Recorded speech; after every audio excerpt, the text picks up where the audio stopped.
Olá a todos, eu, como sempre, sou Vlad Spara e sei assim como atirar.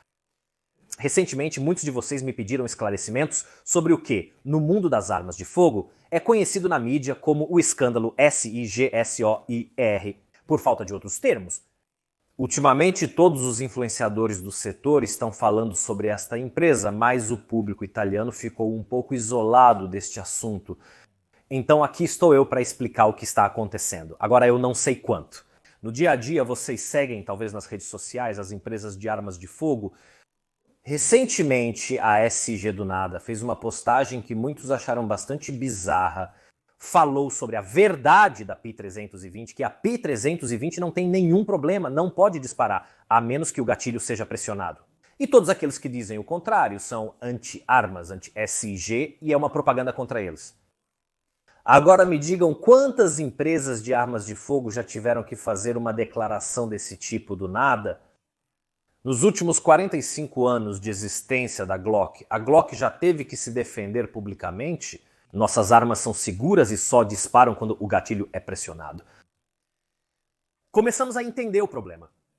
Esta postagem, que a propósito é um fracasso total do ponto de vista da imagem da senhora Sawyer, reacendeu as dúvidas em torno da empresa. A senhora, como vocês sabem, nos últimos anos conseguiu obter vários contratos militares americanos importantes. O novo rifle do exército, como por exemplo o novo rifle do exército americano, o SIG-MCX, e mais notoriamente, eles substituíram a boa e velha Beretta M9 pelas novas pistolas, a M17 e a M18, que são simplesmente uma versão militar, como adotada pelo exército, de sua SG P320. Já sobre os procedimentos dessa adoção, como exatamente a SG foi escolhida, há muitas dúvidas. Eu falei sobre isso em um vídeo específico, se quiserem aprofundar, podem clicar aqui em cima à direita. No entanto, o foco do que estamos enfrentando hoje não é tanto a adoção militar e possíveis escândalos por trás da adoção militar, é que a SIGP 320 tem um problema evidente. E quero dizer uma coisa muito importante, quero enfatizar, porque não estou tentando dizer que a P320 ou a SIG são uma merda. Muitas armas, especialmente no início da produção, historicamente tiveram muitos problemas. Se penso, por exemplo, na arma mais difundida do mundo, o Kalashnikov, o programa do Kalashnikov estava prestes a ser cancelado. Muitos tiveram problemas de produção durante as primeiras fases. A própria famosíssima Beretta 92, que depois se tornou M9 no exército americano, tinha uma série de problemas. No início eram estruturais, por exemplo, que os carrinhos quebravam os blocos de fechamento, problemas que com o tempo foram essencialmente resolvidos. Há uma coisa muito importante a ser dita, né? A Beretta nunca mentiu descaradamente para as pessoas, dizendo que nunca houve problemas desse tipo. E é tudo uma invenção dos anti-armas. O que realmente irritou a comunidade de armas de fogo é que a SIG, com essa postagem, está mentindo descaradamente para as pessoas. De fato, há inúmeras evidências de que a P320 disparou sem que o gatilho fosse acionado. Disparou ao cair no chão, disparou ao bater em algum lugar, disparou completamente do nada dentro da coldre de uma pessoa. E não estou falando de um ou dois casos isolados, estou falando de relatórios do exército, da aeronáutica, dos fuzileiros navais americanos.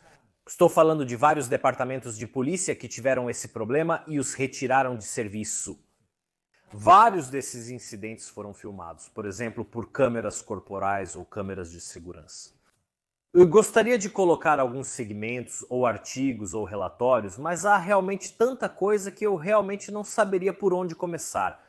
Então a FIG que nos faça de bobos, digo, nós amantes de armas de fogo, nós proprietários legais de armas, irrita muita gente. E também a defesa deles desta situação deste post é bastante estranha. Primeiramente, este post basicamente nega que já houve um problema. É uma pena que, alguns anos atrás, a mesma SG tenha meio que admitido ou não admitido que há um problema e tenha feito um recall voluntário. Que se vocês quiserem nos enviar suas pistolas, nós as consertaremos. Se quiserem, não admitimos que há um problema, mas só por segurança, se quiserem, nos enviem. Uma sacanagem louca. Mas no momento em que uma empresa precisa ou quer chamar as armas de volta para a fábrica para fazer modificações, há um problema. E que fique bem claro, isso não é algo novo. Aconteceu e continua acontecendo no mundo das armas de fogo. Vou fazer uma comparação. Se uma empresa produz 100 mil smartphones, dos quais 10 são defeituosos, por exemplo, depois de algum tempo eles não querem mais ligar, não é um grande problema. Na linha de produção, é possível que tenham ocorrido problemas de controle de qualidade, problemas na qualidade dos materiais e muitas outras coisas. No entanto, no momento em que um objeto mecânico tão perigoso e delicado em seu contexto de uso como uma arma de fogo tem defeitos, é um problema. Mesmo se apenas 10 em 100 mil funcionem mal e disparem aleatoriamente sem que o gatilho seja pressionado, temos um problema. O controle de qualidade das armas de fogo deve necessariamente ser mantido em um padrão muito alto. São objetos muito perigosos para o usuário que talvez tenha que carregar a arma consigo, mas também são objetos que devem poder funcionar no momento de emergência, infalivelmente. A Sig Sauer, em seu site, lista com muito orgulho casos movidos contra eles, ações movidas contra eles que foram arquivadas, apresentando isso como prova de que até mesmo o sistema de justiça americano confirma que a P320 é a melhor pistola já feita na Terra. No entanto, uma análise cuidadosa desses casos revela que a SIG tem advogados muito bons engenheiros. Talvez um pouco menos.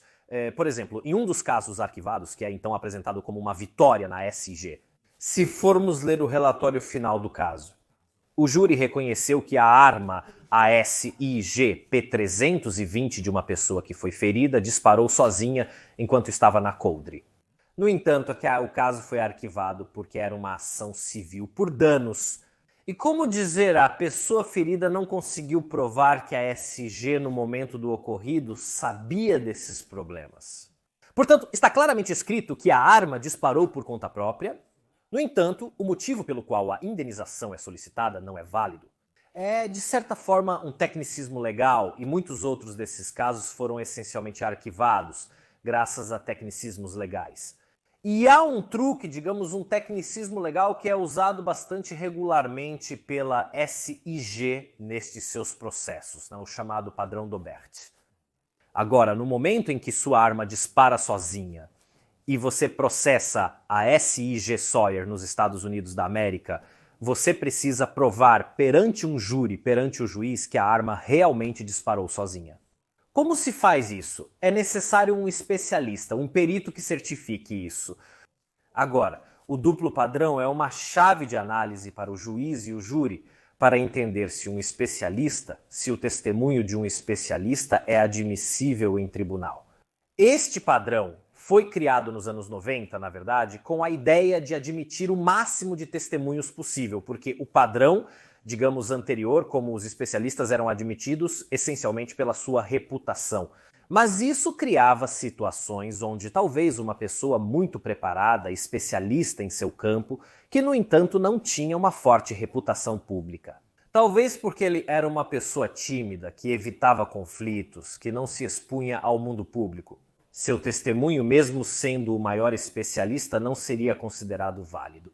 Em suma, esse antigo sistema tendia a favorecer um pouco os peritos, um pouco ostentosos, por assim dizer. Enquanto com o novo padrão Dauber, queria-se dar uma oportunidade também para aqueles especialistas que talvez pudessem ter uma opinião completamente contrária, que não eram tão ostentosos. Havia requisitos, como por exemplo ter testado em laboratório a teoria sobre a qual se vai depor um parecer, ter tido publicações em revistas científicas sobre aquele campo. Vou dar um exemplo. Como posso, por exemplo, afirmar que um médico cirurgião é um bom perito em tribunal?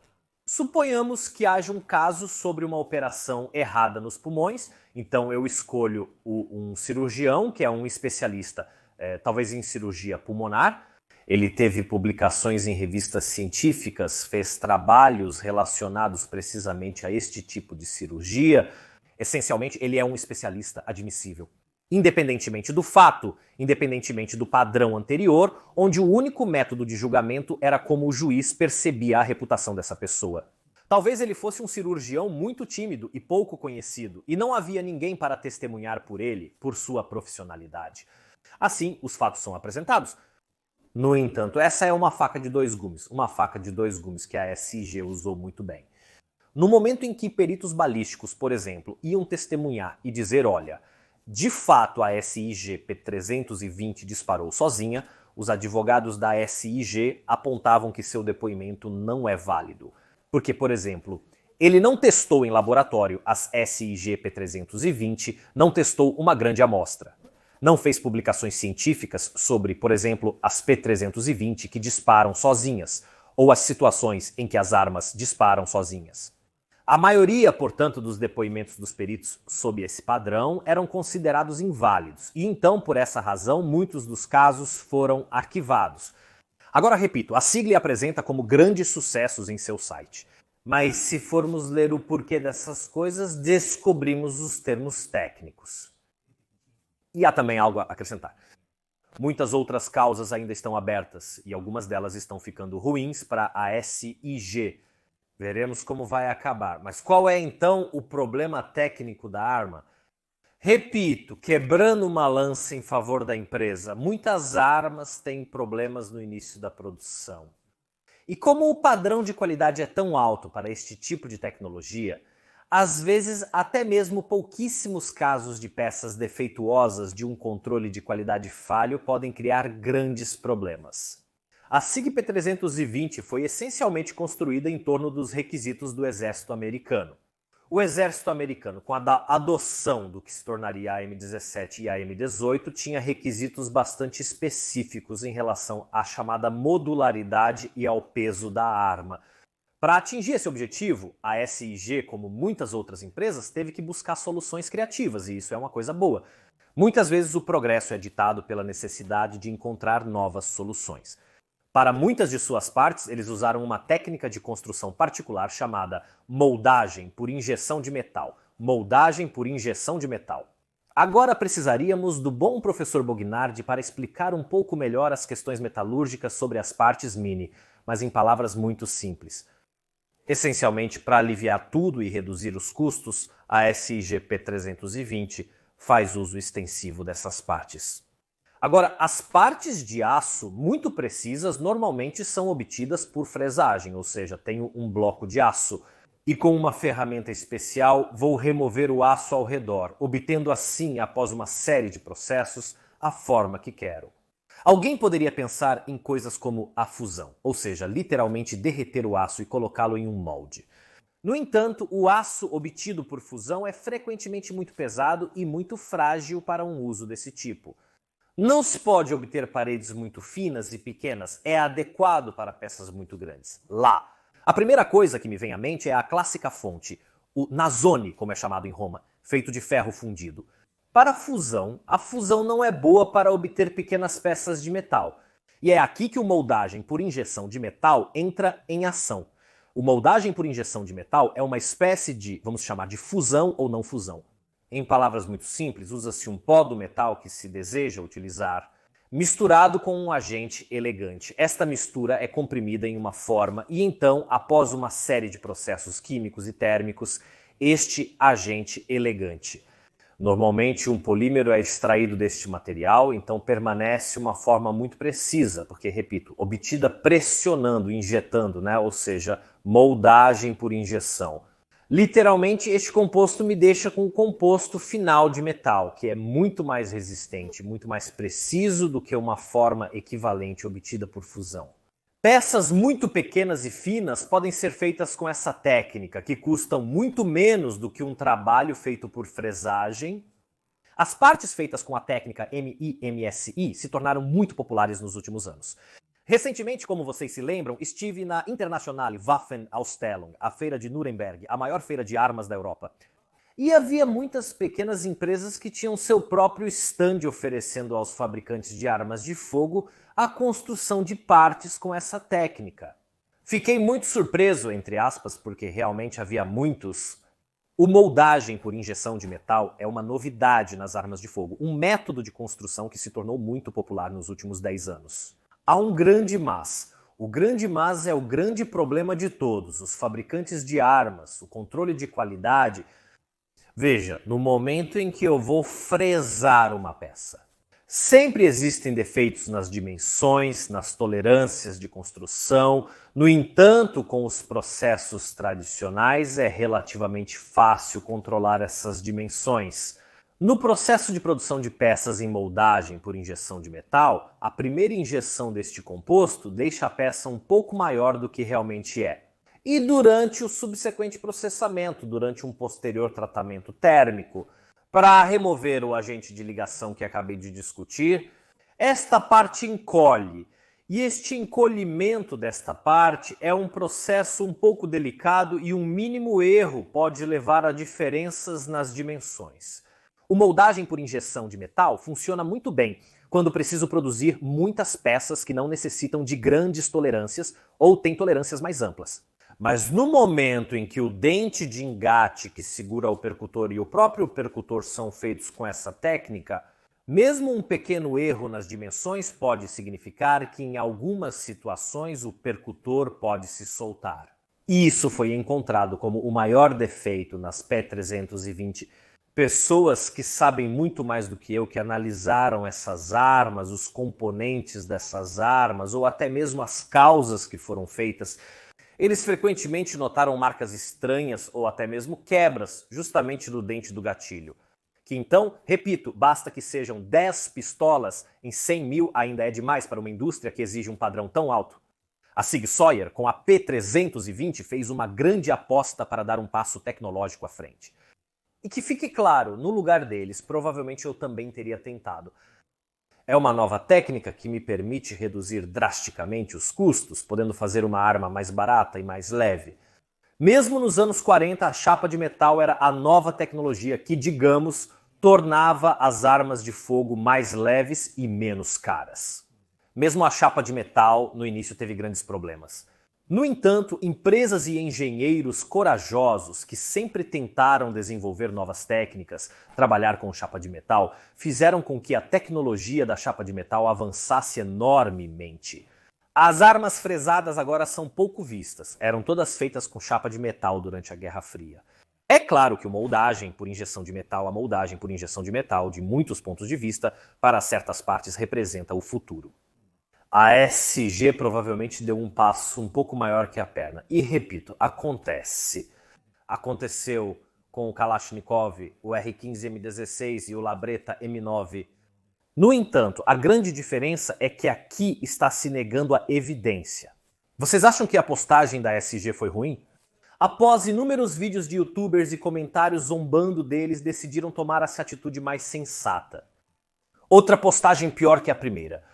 E enquanto a comunidade de armas estava quase esquecendo o problema da P320, agora todos estão falando sobre isso. Aqui estou eu fazendo o mesmo. A toca do coelho branco é muito mais profunda do que consegui contar para vocês hoje. Já no passado, eu havia linkado na minha comunidade um vídeo muito interessante, infelizmente em inglês, então para quem não fala, eu recomendo que ative as legendas. Pelo menos, mas é um vídeo que vai bem no fundo da toca do coelho branco. Deste escândalo, e de muitos escândalos recentes, na verdade, que envolvem a SIG, como o fato de que o proprietário foi condenado por um crime de tráfico de armas na Alemanha em 2019, um monte de coisas bastante estranhas. Portanto, recomendo fortemente que você vá aprofundar, vou colocar aqui na descrição. Espero também no futuro poder trazer para vocês uma série P320, considerando os problemas que está enfrentando. Pessoalmente, neste momento, eu não confiaria na arma. Mesmo que os problemas sejam relativamente poucos, no grande volume de pistolas produzidas, são definitivamente muitos. Repito, Glock ou Beretta nunca tiveram que dizer publicamente que nossa arma não dispara sozinha. Não é verdade que elas disparam sozinhas. Sabe por quê? Porque na Glock e na Beretta elas disparam sozinhas. Façam com essa informação o que quiserem. Por hoje é tudo de mim. Senhor, por favor, não me processe porque eu não tenho dinheiro para te dar. E nós, como sempre, nos vemos na próxima.